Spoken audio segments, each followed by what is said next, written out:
In July 2009, 36-year-old Diane Schuller and her husband Daniel went on holiday to Hunter Lake Campground in upstate New York. They took their 5 children with them, daughter Erin, son Brian, and 3 nieces, Emma, Allison, and Katie. They had a great weekend, and on Mutter 26 July, it was time to head home. They decided to leave in the morning so there would be less traffic on the road. It was all too good to imagine that this day would be the last. Daniel drove his pickup along with the family dog. Diane and the 5 children piled into the red Ford Windstar minivan she had borrowed from her brother, Warren Hance, the father of Emma, Allison, and Katie. After about half an hour's drive, Diane stopped at a McDonald's. The children ate breakfast, while the wife just ordered orange juice for herself. After McDonald's, Diane stopped at a petrol station. She went in and asked an employee if they sold painkillers. She was told no.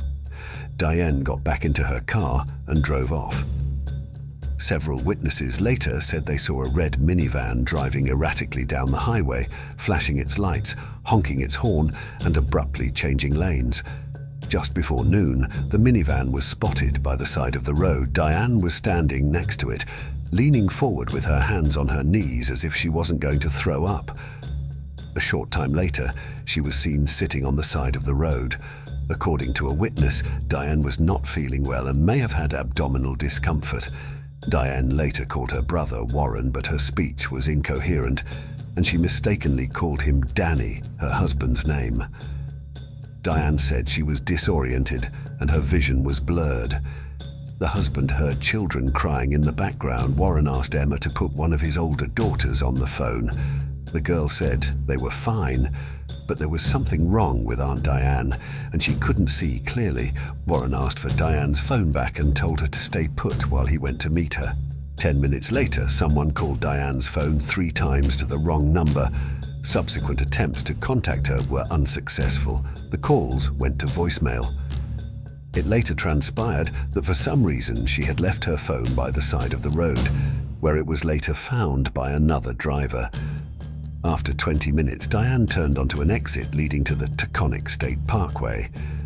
The problem is that this is a one-way road, and there are signs warning that it is forbidden to enter. After a few meters, additional signs are erected to warn inattentive drivers that they are going the wrong way. But despite all the warnings, Diane ignores them and ends up on a busy motorway, traveling at high speed in the opposite lane. The emergency number 911 is soon inundated with calls from motorists who have witnessed the frightening sight. 911. Hi, I'm at the Taconic Expressway. There's a car going like 70 miles an hour the wrong direction. State Police 911. Yeah, you got a guy driving south on the north-south Taconic Parkway. It's a minivan. State Police 911, where's your emergency? Hi, I'm on the Taconic. Hang on the sawmill. The van that's going southbound? Yeah, they're going out for it.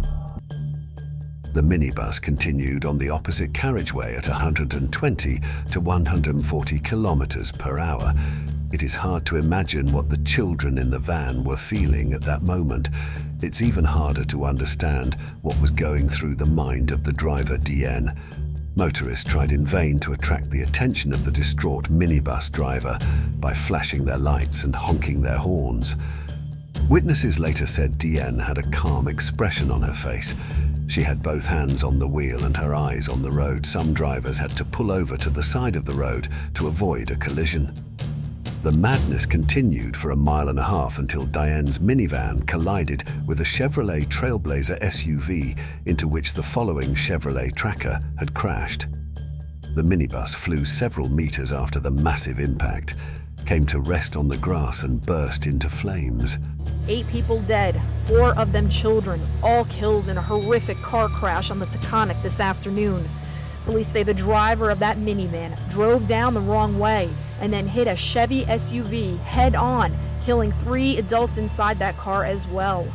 Although all the children were wearing seatbelts and the youngest girl was in a car seat, they had little chance of survival as the minibus was traveling at around 140 kilometers per hour at the time of the collision. Diane, her 2-year-old daughter Erin, and 2 nieces, Emma and Allison, were killed instantly.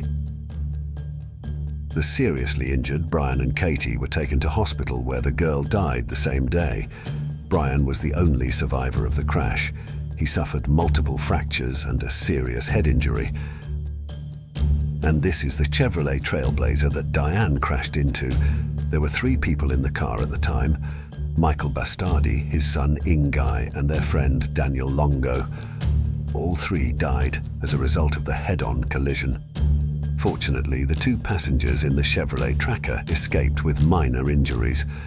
The police soon launched an investigation to determine the cause of such a horrific car crash that claimed 8 lives. The only question on the public's mind was what caused Diane to veer into the oncoming lane in a car full of children. Diane's husband suggested that she had probably suffered a stroke or heart attack on the way home. However, this theory was blown to smithereens when the police released the results of the autopsy.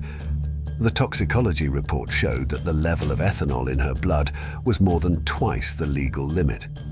At the same time, there were about 6 grams of undigested alcohol in the woman's stomach that had not yet entered her bloodstream. Later, gruesome details emerged. A broken bottle of vodka was found in Diane's minivan. The woman also had high levels of tetrahydrocannabinol, the active ingredient in marijuana, in her system. All this suggests that Diane had been drinking alcohol and smoking marijuana shortly before the accident. However, where and when this happened is still unknown. The McDonald's cashier who served Diane that day reported that she was behaving normally, appeared sober, and did not smell of alcohol. There were also no obvious signs of alcohol or drug intoxication on the petrol station's CCTV. The attendant confirmed that she was definitely sober. Perhaps the most important question in this case is, why did Diane consume alcohol and marijuana that day? One theory is that the woman may have been suffering from severe pain caused by an abscessed tooth, leading her to seek painkillers and otherwise self-medicate with alcohol and marijuana. The accident was ruled a homicide due to reckless driving. Daniel has denied that Diane abused drugs and alcohol, and has made numerous media appearances to defend his late wife and to give other reasons for her behavior. However, the police refused to reopen the investigation. Daniel and his brother Jay's wife then hired a private investigator to reopen the case. Daniel was desperate to preserve the image of the perfect wife and mother in the eyes of his son, Brian.